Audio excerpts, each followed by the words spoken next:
Olá, bem-vindos a mais um Ciências Sociais em Diálogo.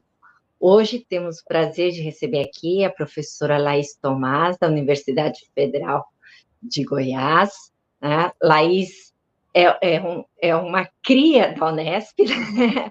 Ela fez a graduação na Unesp, depois pós-graduação no programa Santiago Dantas em Relações Internacionais, né? Sempre Relações Internacionais, tudo, a formação. E a Laís é uma especialista na questão energética, a gente pode dizer, né, em combustíveis e energia. E por isso ela vem hoje aqui participar falando sobre a formulação de políticas públicas em energia e meio ambiente. Então, Laís, é um prazer enorme te receber aqui hoje, né, para falar sobre isso. E para quem está nos assistindo, já vai dando like, apertando o sininho, né, porque hoje vai valer a pena. Laís, muito bem-vinda. Muito obrigada, professora Karina. É sempre uma honra estar de volta, ainda aqui virtualmente, em qualquer espaço da Unesp, né? Como você mencionou, eu sou cria da Unesp 4 vezes, né? Tenho muita saudade do tempo que eu fiz a Unesp de Marília e o próprio Santiago Dantas, né? Que praticamente ali solidifiquei, talvez, se eu posso usar essa palavra, essa parte mais relacionada com energia. Desde a graduação, se eu posso dizer assim, eu tenho buscado, né, trabalhar com essa questão das políticas energéticas. E eu queria até dividir, né, essa questão, porque às vezes muitos estudantes estão assistindo e acho que é interessante, porque foi de uma curiosidade, né, de como que outras esferas que não fossem só estatal, só diplomacia, poderiam influenciar a formulação de políticas de política externa, né? E dentre o rol da política externa, o Brasil sempre foi realmente um destaque na política de biocombustíveis. Então, naquela época de 2007, 2008, onde eu começava a buscar, né, o objeto de pesquisa, eu tive esse interesse. E na época era mais fácil até estudar a interferência de atores não convencionais, se eu posso dizer assim, né, que não sejam só os atores estatais, nos Estados Unidos, onde há uma regulamentação específica para o lobby, né? Então, desde a graduação, meu foco foi buscar os grupos de interesse, as empresas, e como que eles também podem fazer parte dessa formulação. Quando estava no doutorado, tive também a oportunidade de fazer uma disciplina na USP com o professor Wagner Pralon Mancuso, né, que tem também uma trajetória de pesquisa nessa área de lobby, particularmente com a CNI. E aí, ao buscar, né, as literaturas um pouco fora do nosso escopo de relações internacionais, né, me deparei com uma teoria chamada Advocacy Coalition Framework, e foi ela que fundamentou a base, talvez, da minha pesquisa e a interação maior que eu tive depois com a área de análise de processo decisório e, particularmente, com relações institucionais e governamentais. E o que eu queria destacar ali desse marco teórico era que eles já identificavam que tinha que sair do que eles chamam, fundamentalmente na literatura dessa área, de triângulo de ferro. Então, não é só, né, as empresas, o Congresso, né, e o Executivo que estão ali formulando esse tipo de política, mas que existe a possibilidade aí de outras formas geográficas, inclusive formas nenhumas, porque acaba sendo tão múltipla a possibilidade de participação social, que a gente, né, tem hoje um complexo muito mais substantivo, né, de atores que podem participar de processos decisórios, incluindo a academia, né, que pode legitimar também a parte governamental, mas que tem também um papel fundamental ali de trazer dados e trazer bastante informação que, obviamente, o tomador de decisão não é obrigado a saber tudo sobre todas as coisas, né? A gente sabe que talvez no executivo a gente tenha talvez pessoas que acabam sendo mais especializadas, mas no legislativo, até dependendo se é ou se é Câmara, isso também muda a forma e a especificação desse tomador de decisão de ter o conhecimento sobre determinadas áreas. Então, a sociedade em si, se eu posso dizer assim, junto com a academia, ela tem a obrigação de levar as informações para que esse tomador de decisão, que não vai ter 100% das informações, tenha o máximo possível dela, né? E no caso da energia, isso é fundamental, porque, né, sem energia você não tem desenvolvimento, você realmente precisa dessa máxima, né, dessa frase que já é bastante batida, e que, obviamente, antes era baseada no petróleo, né? Então a gente sabe o quanto que o setor de combustíveis fósseis é subsidiado, mas é porque acaba tendo a questão da segurança energética. E aí começa-se várias questões que aí mostram, né, essa dinâmica do nível doméstico também com o internacional, porque você precisa de energia, muitas vezes você não produz toda a energia que você precisa para gerar o desenvolvimento seu das diversas indústrias e outras, né, outros setores que precisam dessa fonte de energia. Então, países que são mais desenvolvidos geralmente tendem a, né, financiar esses setores para justamente garantir a sua segurança energética e não ficar sensíveis ou vulneráveis a decisões políticas tomadas por outro país ou outros países, né? Então, aí tem toda uma questão que, se a gente for para esse lado, né, a gente vai acabar nessas guerras, principalmente do Oriente Médio, né, e vendo como que essa questão pode ser levantada. Por outro lado, que foi o lado que eu comecei a me envolver mais enfaticamente, então a gente tem setores que estão buscando a transição energética, né? E esse movimento, obviamente, surge com a ascensão do tema, né, de desenvolvimento sustentável e com os avanços das negociações climáticas. Então, a gente, obviamente, tem um marco ali no protocolo de Quioto e vai caminhando até chegar no Acordo de Paris, que realmente os países estabeleceram as suas contribuições, né, voluntariamente, de como que eles poderiam reduzir os efeitos das mudanças climáticas. Então, a gente realmente fez um compromisso, no caso do Brasil e outros países, de redução dos gases, das emissões de gás de efeito estufa. E essa parte eu acho que é bastante interessante, porque daí você vê o outro lado, né? Então, se antes você às vezes tem uma decisão interna de como você vai produzir ou se você vai exportar ou não o tipo de energia, e isso impacta no internacional. Quando você analisa desse outro ponto de vista das negociações climáticas, você vê uma decisão tomada já no âmbito internacional e que depois tem que ser realmente incorporada internamente. Então, a questão do Acordo de Paris, quando é negociado em 2015, a gente já tem o Brasil como expoente na produção de biocombustíveis, né? A gente já configurava aí no top 2, né? Sempre disputando ali com os Estados Unidos a produção do etanol, também temos a produção de biodiesel. Então, o Ministério de Minas e Energia, à época, né, começou as discussões de uma política nacional de incentivos a biocombustíveis, de forma a atender os compromissos internacionais. E foi aí que foi formulado o que hoje a gente conhece como RenovaBio, né? O RenovaBio foi um mecanismo bastante importante para a gente caminhar, né? Hoje em dia é uma política consolidada e foi inspirada também, assim, na época eu estava ainda na Unesp como pós-doutoranda e tive a oportunidade de contribuir com a parte comparativa, como que as políticas dos Estados Unidos estavam funcionando, como na Europa estava funcionando, e baseado nisso, né, pegar boas práticas, né, que a gente chama comumente também de benchmarking, para a incorporação disso no nosso país. Então, foi pensado o RenovaBio de forma a pegar realmente o que realmente estava funcionando e não repetir erros, né, que daí pudessem ter sido feitos em outros países. Então, até fazendo uma pausa aqui, geralmente a gente vê, né, em geral, políticas públicas que estabelecem metas, né? Vamos atingir o net zero em 2050, vamos atingir como no caso dos Estados Unidos, 36 bilhões de galões em 2022 de produção de biocombustíveis. Mas da onde que sai esse número de 36 bilhões? Essas questões me intrigavam um pouco, se realmente tinha ou não a academia por trás, fazendo os cálculos.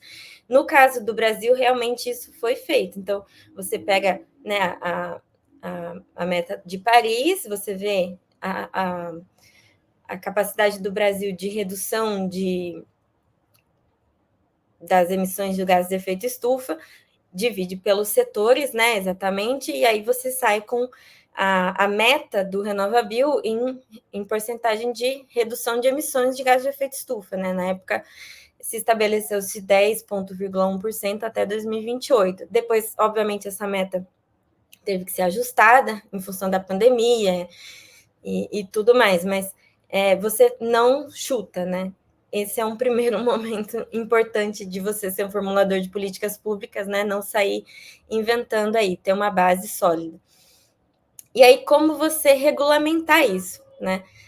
Então, no RenovaBio foi feito estudo, foi feito a política, e esse processo decisório, né, foi objeto de um artigo que, felizmente, foi publicado, que eu escrevi com a professora Lira, da USP.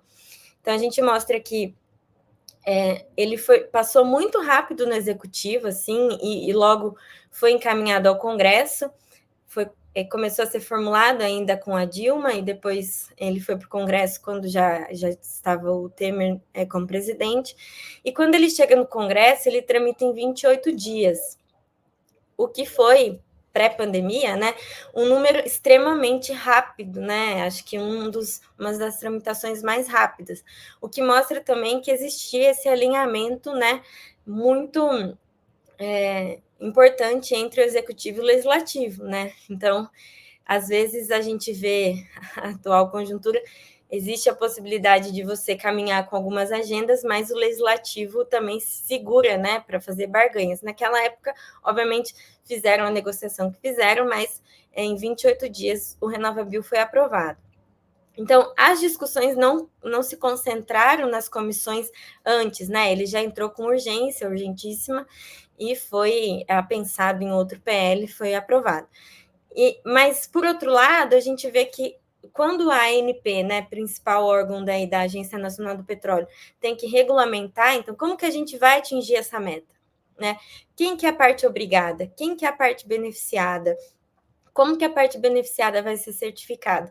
Então, todos esses mecanismos tinham que ser feitos, né, as resoluções, as instruções normativas, e para isso precisava ouvir a sociedade. Então, foi extremamente importante estar acompanhando esse processo e verificar que realmente as consultas públicas estavam sendo feitas, né?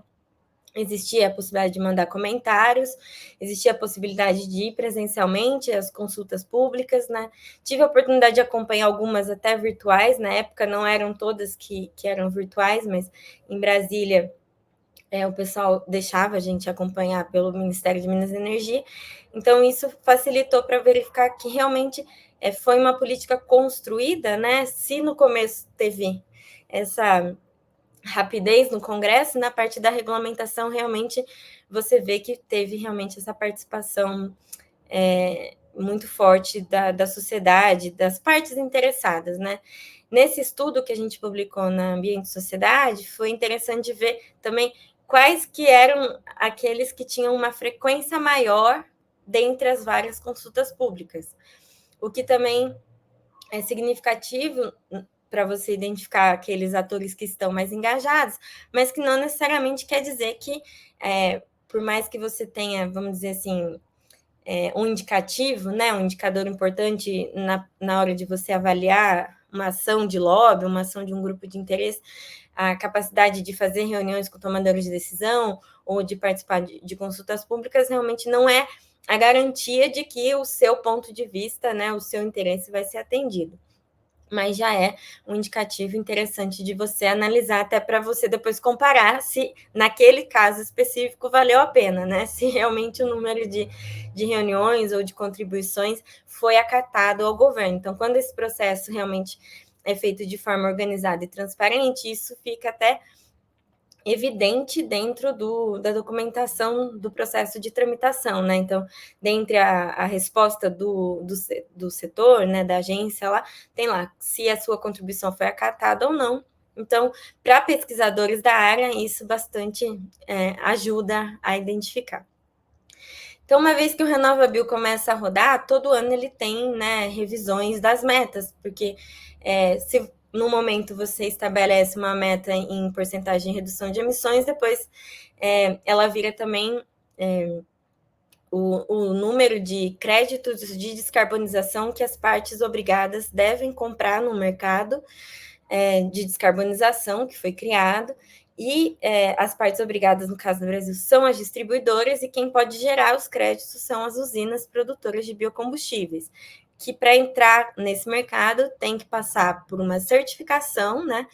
E aquela produção passa por uma calculadora, uma metodologia que foi feita, né? Você tem uma metodologia padrão, mas aí aquela usina, ao inserir os seus dados, incluindo toda a análise do ciclo de vida daquele produto, né, mostrar que desde, né, que ele os insumos que estão sendo utilizados, né, as matérias-primas que estão sendo utilizadas são mais ou menos sustentáveis, vai gerar uma nota de eficiência melhor para aquele produtor. Gerando uma nota de eficiência melhor, ele vai conseguir gerar mais créditos de descarbonização. Então, o investimento de inovação que ele pode ter, o investimento na sustentabilidade da sua produção, vai gerar mais créditos no final para ele. Então, essa lógica eu acho que é uma das mais importantes lições do RenovaBio, para mostrar que não foi escolhido o etanol, não foi escolhido o biodiesel de cana ou biodiesel de soja, né? O etanol de cana ou biodiesel de soja. Mas, assim, à medida que o etanol de segunda geração vai avançando, né, a produção, essa produtora vai realmente ganhar mais créditos por isso. Então, foi um acerto. Eu acho que hoje inverte-se um pouco a lógica de que outros países, ao conhecerem a lógica do RenovaBio, entendem que a gente fez um programa, né, que realmente é uma boa prática e que tem funcionado. Então, a gente vê aí várias discussões agora no Congresso sobre o mercado de carbono. O RenovaBio praticamente é um mercado de carbono regulado, né, mas focado, né, com escopo definido com os biocombustíveis.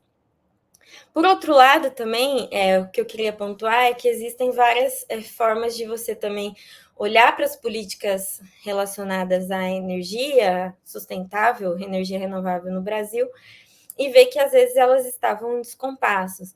E aí, ainda no governo anterior, iniciou-se por parte mesmo da burocracia do Ministério a possibilidade de você fazer um programa que coordenasse as várias iniciativas que já estavam rodando.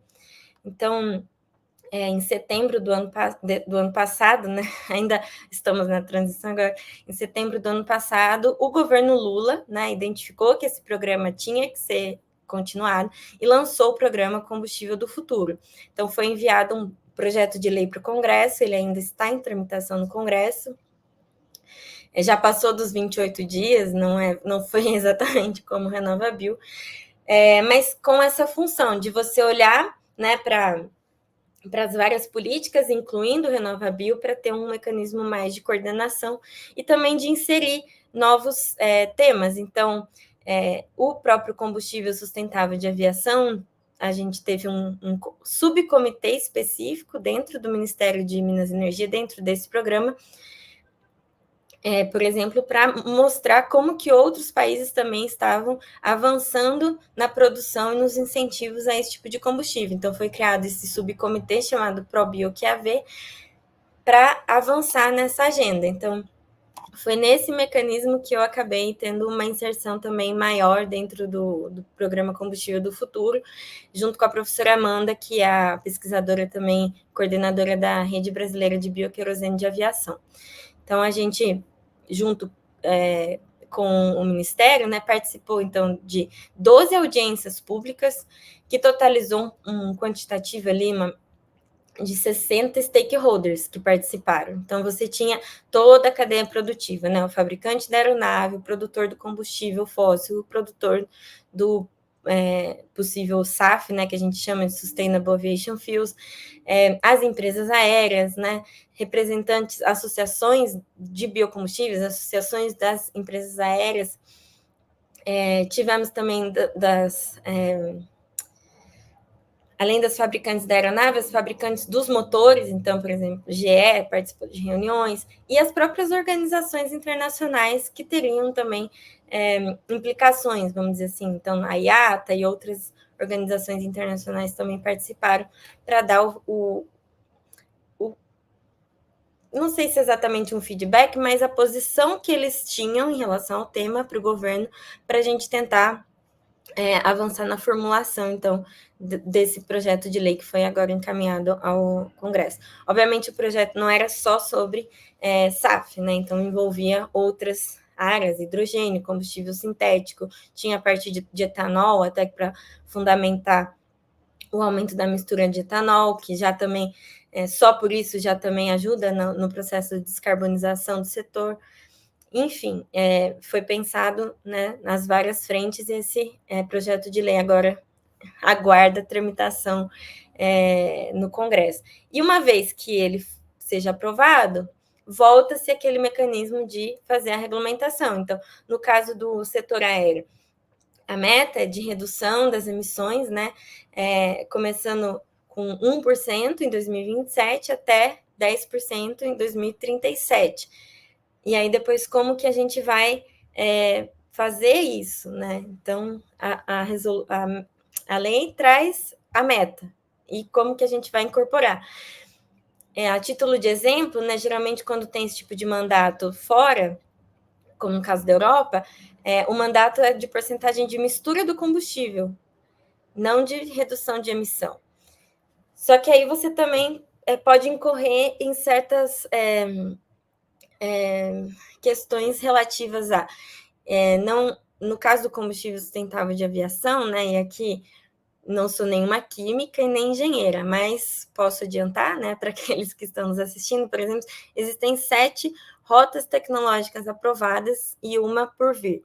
Então, se aprovadas, né, essas 8 rotas tecnológicas, das quais 7 já estão incorporadas pela ANP nas resoluções no Brasil, elas podem ter matérias-primas diferentes e processos químicos diferentes, ainda que esse tipo de combustível seja o que eles chamam de drop-in, que é exatamente, tem que ter as mesmas semelhanças que o fóssil para ele poder ser inserido na aeronave. E também tem um limite de mistura para cada tipo dessas rotas, né? Então, depende dos aromáticos, enfim, uma outra discussão. Mas uma vez que você determina por volume, a depender da rota, você vai ter que pôr mais ou menos. Se você põe por emissões, a depender da rota, vai mais ou menos combustível, porque tem rotas que, por terem matérias-primas mais sustentáveis, vão ter uma pegada de carbono melhor, então ela vai reduzir mais as emissões. Então, se no começo você usar uma rota tecnológica com uma maturidade mais avançada, como a REFA, né, que hoje é que tem o TRL de 9, você precisaria de uma quantidade X, né, desse combustível para atingir essa meta. Mas se você usar uma rota Fischer-Tropsch, que vai ser uma rota mais cara, que está ainda em desenvolvimento, mas que mostra que tem uma pegada de carbono melhor, você vai precisar de menos desse combustível para atingir uma meta de redução de emissões de carbono. Então, mais uma vez, se der tudo, né, se tudo caminhar nesse mesmo ritmo que a gente espera, é um cenário positivo para que o setor ganhe em descarbonização, que várias iniciativas das próprias empresas aéreas, né, alguns aeroportos também têm anunciado de buscar o net zero, né, as emissões líquidas de carbono até dos gases de efeito estufa até 2050, então eles vão querer usar esse tipo de combustível, né? E assim eles também podem ajudar a ter mais investimento de pesquisa e desenvolvimento em rotas que ainda precisam, né, atingir uma maior maturidade tecnológica, ao mesmo tempo que daí você não está escolhendo uma rota específica, né? Então, vou ter que fazer um mandato de combustível em relação à rota REFA. Não, a gente não fez isso, né? No mandato, por exemplo, da União Europeia, que é por mistura, eles fizeram um submandato para o e-fuel, né? O combustível sintético. E aí você vê que eles já estão privilegiando também não só uma, mas a outra, né? Então, não, são formas diferentes de você também estimular P&D nas empresas, né? E mostrar a sinalização de onde você quer ir. Então, acho que da parte da aviação era isso, mais ou menos, que eu queria trazer. E em função dessa agenda que esse ano, né, conseguimos executar também duas missões internacionais, uma para os Estados Unidos, que é o principal país que está avançando, né, nas biorrefinarias ligadas à SAF, e que tem já incorporado nos programas nacionais e no programa subnacional, no caso da Califórnia, ainda que de maneira voluntária, ainda não é obrigatório, o uso de SAF nos Estados Unidos. E que, obviamente, desde que o Biden assumiu, essa tem sido uma bandeira muito significativa, né? Volta-se a questão dos biocombustíveis com o Biden, assim como volta, né, com o Lula de maneira mais enfática. E no caso da Europa, a gente conseguiu fazer a missão para a Noruega, que foi o primeiro país a estabelecer um mandato de mistura, né, um pouco mais também começava em 0,5%, depois vai para 1%, vai para 2%, mas a ideia é justamente que um número pequeno na aviação significa muita coisa, né? Nada é muito pequeno quando se trata de aviação. E visitamos a Finlândia, que é a maior produtora desse combustível a nível mundial, e eles produzem na Finlândia, em Porvoo. Tem uma produção em Singapura, que é onde realmente sai, acho que a maior quantidade desse tipo de combustível de aviação. E tem uma usina na Califórnia, que agora produz o diesel verde, mas em breve produzirá o SAF também. E está terminando de fazer ajustes, né, numa usina em Roterdã, e está querendo já vir ao Brasil. Então, eles até já estão contratando funcionários, acho que em abril já vai ter uma representante oficial da Neste também aqui, e isso mostra também uma nova dinâmica internacional dos combustíveis, né, e que impacta o mercado, né, de biocombustíveis de forma extremamente significativa. Isso tudo é interessante, porque daí eu parti do Acordo de Paris, da incorporação das metas e tal, mostrei o RenovaBio, trouxe o combustível do futuro. Mas o combustível do futuro também tinha outro estímulo internacional, que é o CORSIA. O CORSIA é um esquema de compensação que foi criado no âmbito da OAS, da Organização da Aviação Civil Internacional.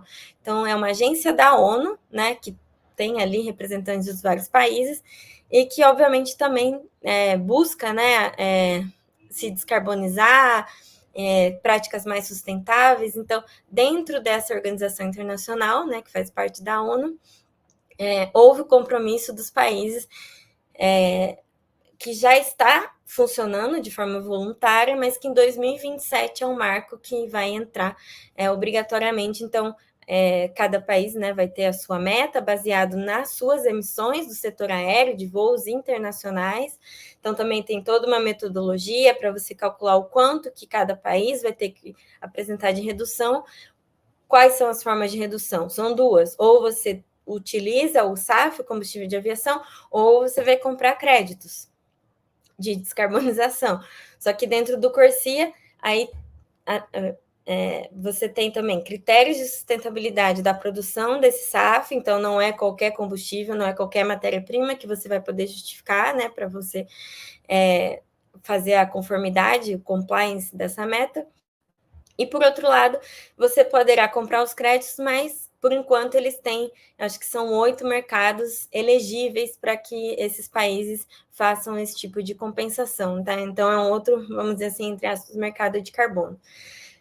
Por outro lado, a parte privada, né, as big techs também estão de olho nesse tipo de mercado. Como isso acontece? Então, Microsoft, né, Amazon, Netflix, eles também querem descarbonizar, né, mostrar que eles estão engajados na causa. Então, se antes eles ficavam mais assim focados em Fundo Amazônia ou para ajudar a programas de reflorestamento, eles também agora estão investindo com tudo em programas que a gente chama de Book and Claim.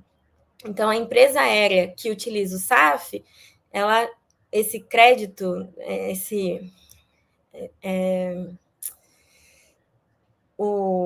a empresa, no caso da Microsoft, é que vai se beneficiar desses créditos de descarbonização que ela acabou gerando ao utilizar o SAF. Então, cria-se esse mecanismo de Book and Claim, que pode ser, inclusive, útil e que a gente está analisando para a realidade nacional, porque se, por um lado, a gente tem um país, né, de extensão territorial como o Brasil, é difícil incorporar um mandato de SAF como de etanol, não vai colocar em todos os aeroportos a obrigação, e aí você tem que produzir aqui no Sudeste, mandar lá para a Amazônia, já acabou com a sustentabilidade do combustível. Mas se daí a empresa de lá quiser comprar crédito da empresa que está em Guarulhos usando combustível, isso poderia ser possível. Então, são essas as negociações, né, que provavelmente vão ser pós ali uma aprovação desse combustível do futuro. E que está acontecendo no mundo as várias iniciativas sem ter a participação exatamente dos governos, né? Então, as empresas mesmo privadas, seja só específicas do setor ou junto com essas big techs, têm feito esses mecanismos para mostrar que eles estão compensando as emissões, de certa forma, com o combustível sustentável de aviação. Então, é realmente desafiador, né, ter uma formação de relações internacionais, mas focada em políticas públicas, e de repente a gente se vê num universo tão específico, né, que tem tantas características técnicas, mas que tem sido um objeto que me fascina, né, e que tenho buscado cada vez mais inserir. E não poderia deixar de falar que, então, em março desse ano, felizmente, né, a convite do Ministério de Minas e Energia, fui chamada para ser uma das representantes do Conselho Nacional de Política Energética. Então, você tem um conselho ligado à presidência, né? Mas as reuniões são no Ministério de Minas e Energia, composto por 16 ministros e ministras. Então, é muito bom estar ali junto com Sônia Guajajara, Marina Silva e outras, né? Que faz diferença também ter mais mulheres nos ministérios, e das 4 representações extra-ministérios, né, somos 4 mulheres, sendo 3 professoras, né, uma professora da Federal de Minas Gerais, professora Vânia Paza, professora Suzana da Federal do Rio de Janeiro, e a Marília, que é funcionária da Embrapa, que também é um órgão, né, bastante técnico, bastante reconhecido. Então, isso realmente, obviamente, é uma honra participar, um privilégio, e fico imensamente feliz de estar ali, de ouvir as discussões, né, de ver como que o país pode avançar nessas agendas de forma inclusiva, porque se de outro modo a gente não estaria fazendo corretamente. Então, na agenda de energia, que geralmente esse tema parecia um pouco desconexo, ultimamente a gente vê que não existe transição energética, né, ou coexistência energética, sem também ter a inclusão, né, seja dos povos originários, das comunidades tradicionais, mas também de mulheres, né, e precisamos de mais mulheres nessa outra parte também, técnica, né, que é importantíssimo ter mais mulheres engenheiras, ter mais mulheres ali químicas para ajudar nesses debates aí. Então, fico muito contente de por outro lado, ser uma das representantes mulheres dentro desse órgão decisório. E acho que eram essas as contribuições assim, que eu queria trazer. Não quis preparar uma apresentação, mas mais fazer um bate-bola aqui com vocês, e também estou aberta, né, a dúvidas, a outros questionamentos que possam vir à tona. Não, eu achei muito interessante, Laís, porque, assim, a primeira coisa é que você vem da área de humanas, né? E normalmente quando a gente fala em setor energético, tá, você imagina que quem vai discutir isso é uma pessoa, um engenheiro, uma engenheira, né? Alguém um químico, né? E não alguém da área de humanas, né? Então, ou seja, mostra como é importante a contribuição e o olhar, né, das políticas, porque na verdade é isso, né? Você está ali pela sua especialidade em analisar políticas, analisar atores, entender os comportamentos. Então, acho que esse foi um ponto muito interessante, né? Então, aqui as minhas colegas já estão botando um monte de perguntas, então eu vou fazer as perguntas dela, mas eu vou começar fazendo, te pedindo, Laís, ou você pode fazer antes ou depois, tanto faz, né, de responder as perguntas, falar um pouco sobre a sua experiência participando da COP, porque você foi para a COP 28 agora, como convidar, né, parte da delegação governamental, né, então acho que isso é legal, e um pouco como é que foi essa experiência e essa discussão, esse debate, né, se você pudesse falar um pouquinho, seria legal.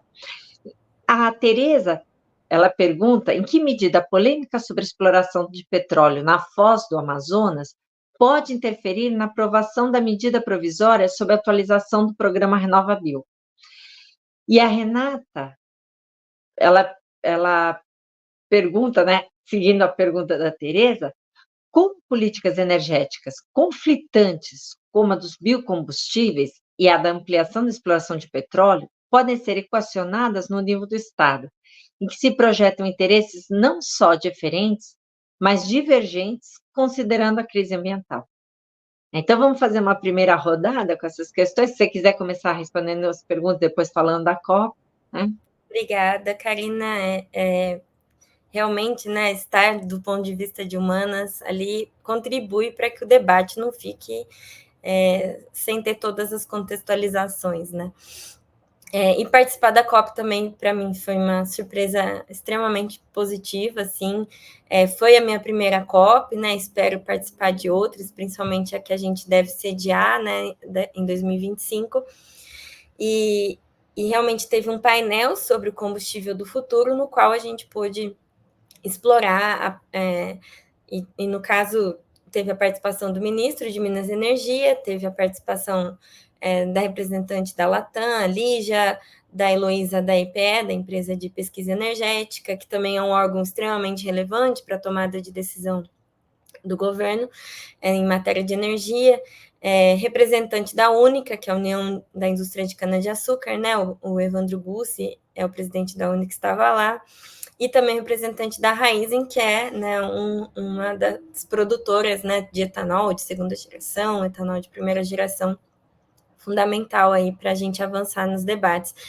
Então, o Brasil, ele participou esse ano da COP com a maior delegação, então isso é extremamente significativo, dado que o governo anterior não tinha, né, essa pegada ambiental, vamos dizer assim. Então, a gente voltar, né, o Brasil realmente volta para a COP, volta para o centro das negociações internacionais e volta com propostas concretas também.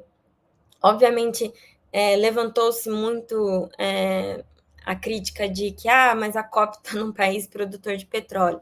Assim como a professora Suzana ressalta, né, a gente tem que trabalhar com a coexistência energética, né?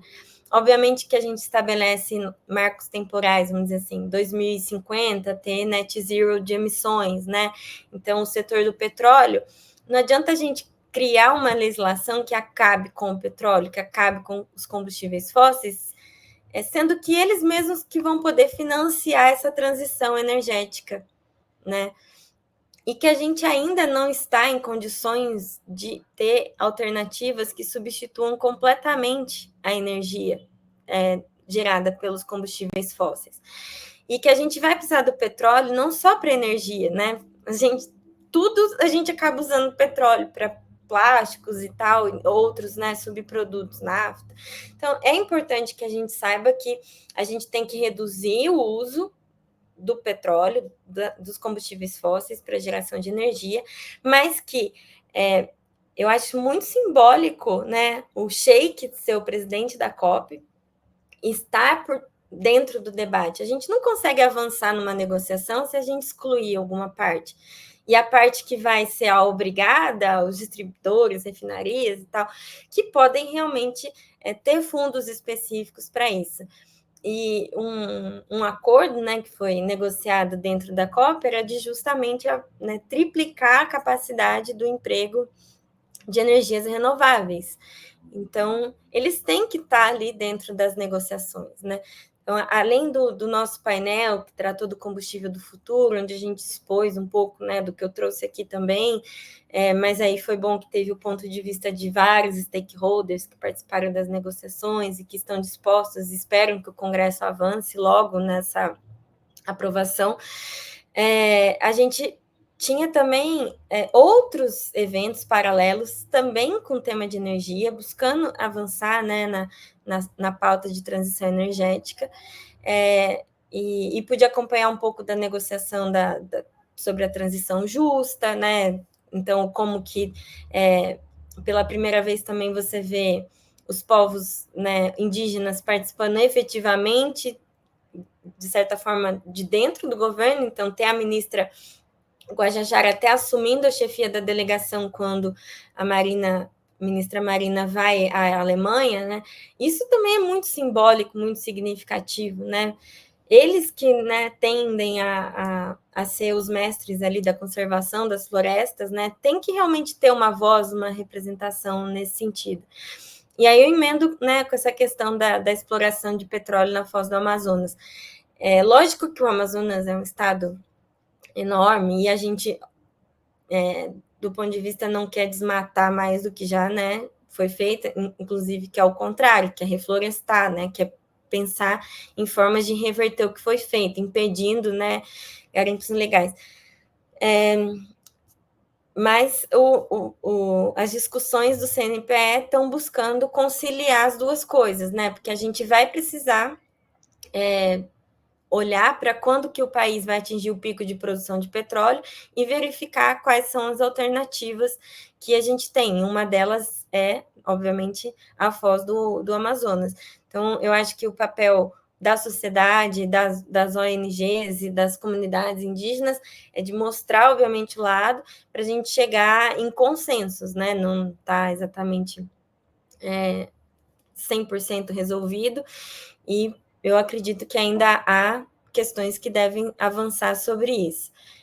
Por outro lado, assim, biocombustíveis não tem exatamente uma questão controversa com a Amazônia. Então, às vezes a gente até entrava nessa área, principalmente até no começo da discussão, quando o Brasil desponta como um produtor de biocombustíveis, no qual surgiu o debate de biocombustíveis versus alimentos, né? Então, falavam que a gente estaria usando o alimento, não estaria produzindo alimento para produzir biocombustíveis.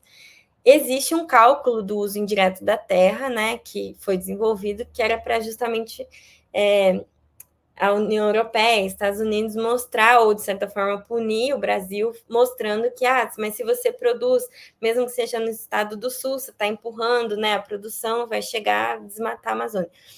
Não é o caso, já foi também feito vários estudos e mostrando que não é o caso. Por outro lado, existem propostas de produção de combustível sustentável de aviação a partir de óleo de palma da macaúba, que será usada para ser reflorestada. Então, eles tendem a plantar nessas áreas que já estavam degradadas. Então, você começa até no seu análise de ciclo de vida lá com créditos, né? Já. Porque daí você vai usar da macaúba que você está usando para reflorestar. Então, não são temas fáceis, não são temas de fácil consenso, mas eu acho que basicamente mostrando as informações, trazendo um diálogo constante que a gente vai, obviamente, avançar, né? Obviamente, sempre vai existir polêmicas, né?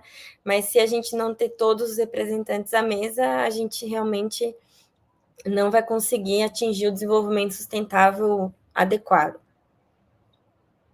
Eu achei interessante a sua fala, Laís, porque normalmente tem uma visão, né, esse é um ponto importante. uma coisa é essa lógica preservacionista, né? Que vê o meio ambiente assim, não pode tocar, né? E outra coisa é pensar a sustentabilidade, ou seja, como é que você pode explorar recursos sem que isso gere um impacto ambiental negativo, que é essa toda a questão. E eu acho interessante nessa discussão que você traz sobre biocombustíveis, tá? Porque o Brasil, nessa questão do biocombustível, ele é um ator de ponta, né? E essa pode ser uma esfera onde o Brasil consiga uma inserção internacional importante, inclusive pelo desenvolvimento tecnológico, né? Como é que isso está sendo pensado no governo? Porque, pela sua fala, me deu a impressão de que, apesar das mudanças políticas, essa é uma linha de política contínua, ou seja, mudaram os governos, mas essa estratégia parece que permaneceu ao longo do tempo, né? Então, um pouco como é que é isso, e se isso é por conta dos consensos dentro dos governos, ou também das pressões dos setores, né, dos stakeholders, etc. É fundamental que a gente pense em políticas públicas no contexto de uma política de Estado mesmo, né? Que ela seja realmente estabelecida com bases sólidas, com metodologias, né, corretas, porque daí ela realmente tende a sobreviver com as mudanças de governo. Então, se o RenovaBio começa, como eu disse anteriormente, a ser costurado ali e inserido dentro do governo Dilma, não foi ao caso que até hoje continua, né? Por mais que tenham tido trocas drásticas de governantes, realmente reconhecidamente por todas as esferas ali que a gente realmente é um expoente nessa matéria. E que, obviamente, o setor também faz as pressões que ele tem que fazer, né? Então, a gente vê um movimento, seja por parte também da Única, da Ubrabio, de biocombustível, de biodiesel, sempre estão ali buscando manter a agenda, né, que a gente fala. Esse programa, né, vai passar no dia 11, mas no dia 10, né, a gente estava tendo um evento agora do selo do do biodiesel, né? Que é um programa que também virou extremamente significativo de usar as matérias-primas, buscando o desenvolvimento da agricultura familiar. Então, esse selo, né, do biodiesel, ele foi uma política bastante importante para o desenvolvimento de pequenos produtores, né? Então, tem como você conciliar, não só pensar nos grandes produtores, mas pensar de forma a tornar cada vez o mercado mais justo também. Por outro lado, né, a gente sabe que o governo enfrenta muitas vezes questões de defesa comercial com os Estados Unidos, essa questão da gente manter agora um protecionismo com relação ao etanol americano, que já foi o contrário, né? Que antes eram os Estados Unidos que tentavam segurar a gente para não enviar muito etanol para lá.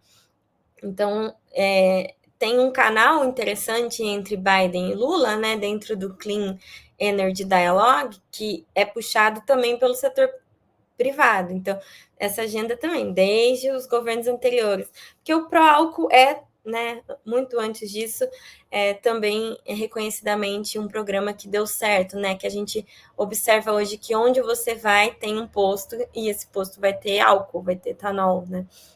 Diferente daí, pode ser que eu polemize agora, de você pensar no carro elétrico, né?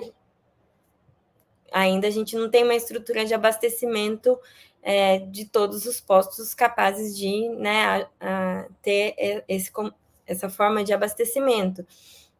Por outro lado, também tem projetos interessantíssimos de usar o etanol numa célula de combustível, né? Etanol, então você coloca o etanol, ele puxa o hidrogênio do etanol e usa ele como o combustível que realmente vai fazer o carro funcionar e solta água, né? Então, seria para o Brasil um dos melhores cenários, né? Obviamente, a tecnologia ainda é bastante cara, mas USP, a Unesp de Araraquara, né? Estive também aí com o professor Rodrigo da Química, então acho que são outros debates que também estão ali incluídos nessa transição. E o Brasil ele também pode despontar como um grande produtor de hidrogênio verde, né? Que é isso que a gente tem ouvido falar muito.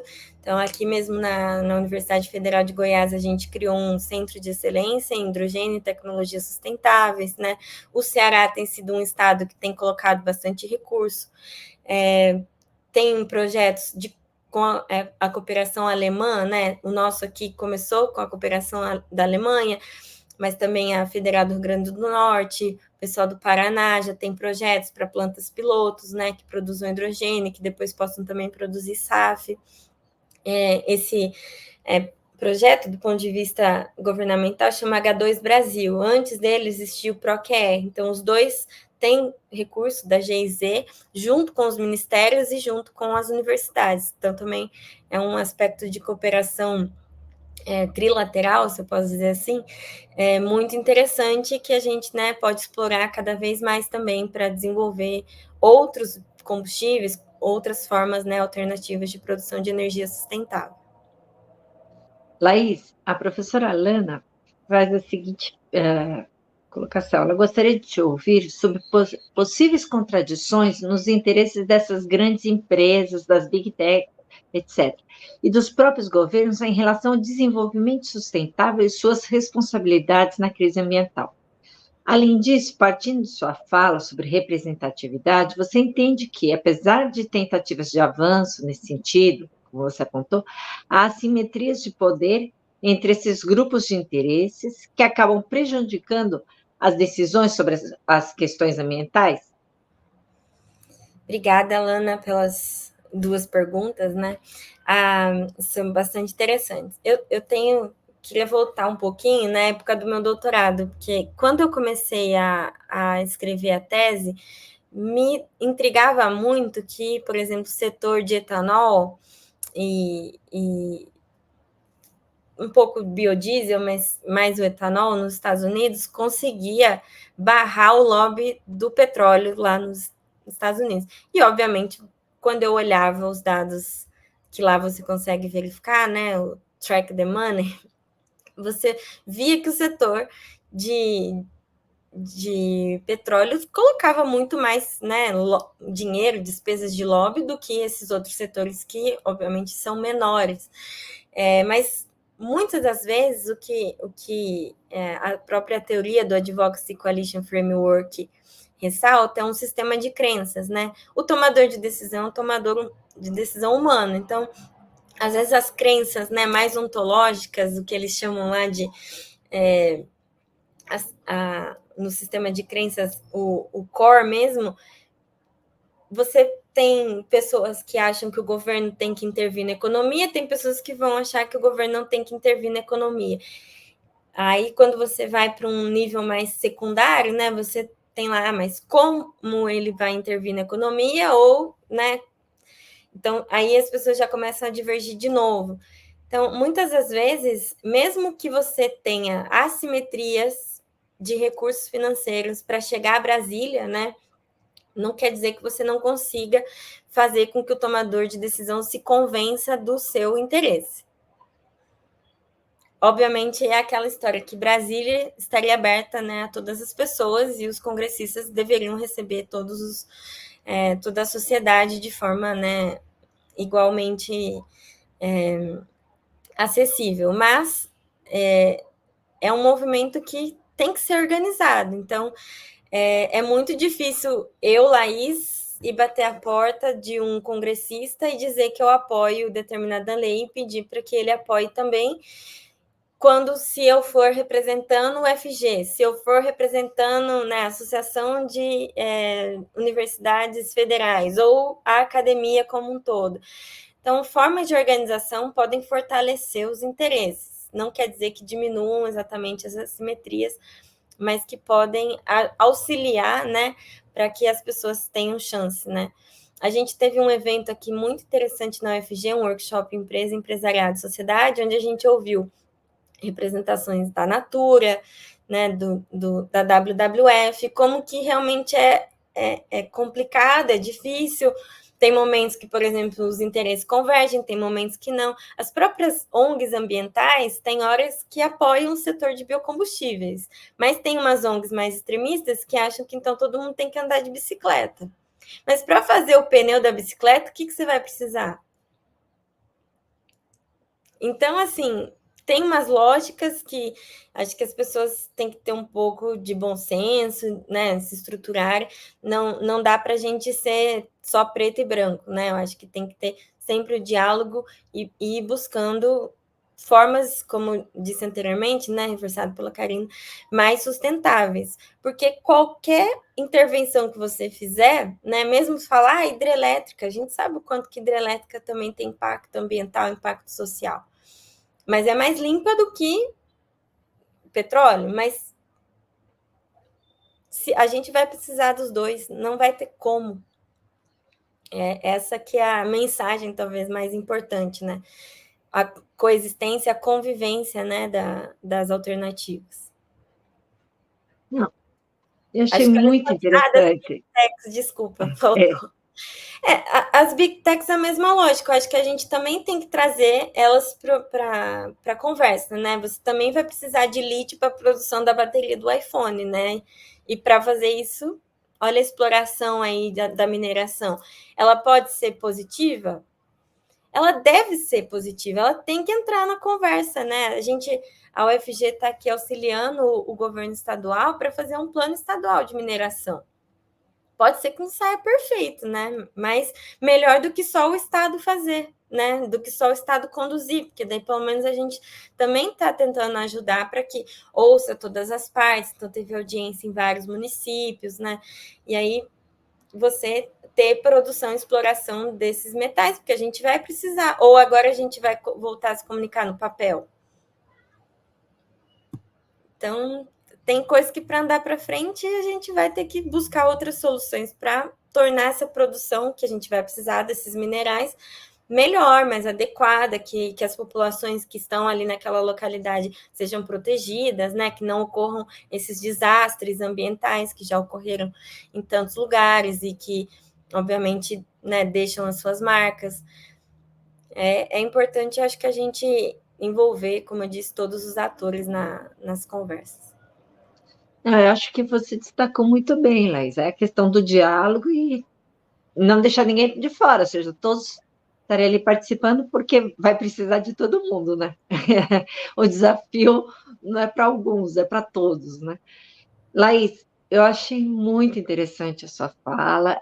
Eu espero poder contar com você em outras oportunidades, trazendo, né, mais informação, porque acho que é muito legal a gente estar discutindo essa questão e essa participação da academia na formulação de políticas, eu acho que é fundamental. Então, agradeço demais a sua participação.